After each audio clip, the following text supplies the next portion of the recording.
Sir GM ng Boston Buknoy, ano pong masasabi niyo sa power rankings?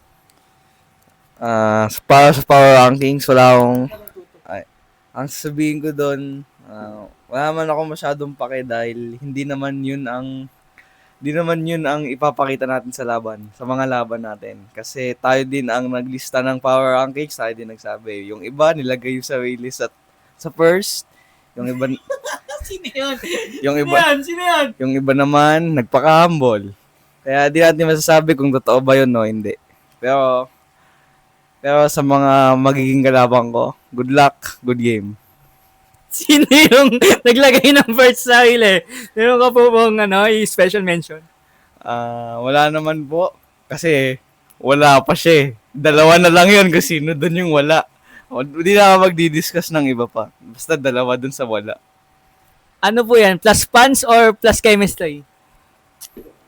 Ah, wala naman po akong paki sa chemistry kasi point guard at center lang naman gagalaw sa akin.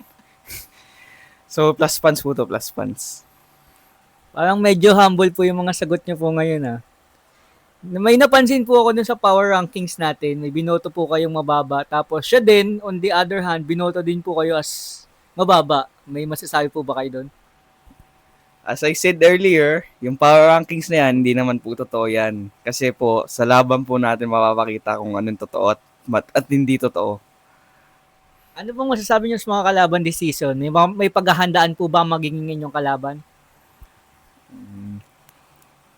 Meron akong isang kilala, naghahanda, talagang naghahanda para sa akin. Talagang gusto kong pabagsakin. Pero kagaya nga ng sabi ko, what goes up must come down. Pwede niyo po ba kami bigyan ng clue? No further comments.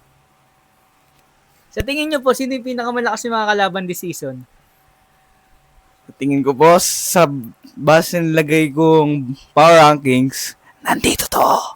Ang malakas pong mga kalabang ko ay ang defending champs, ang GS. Yung OKC, ano pa? Kailan sila? Galing ka. Hindi. Ano, OKC, yung OKC. ang okay, ano pa dito? Okay, Bulalo and Sisig Corner. okay, si Eatery available here.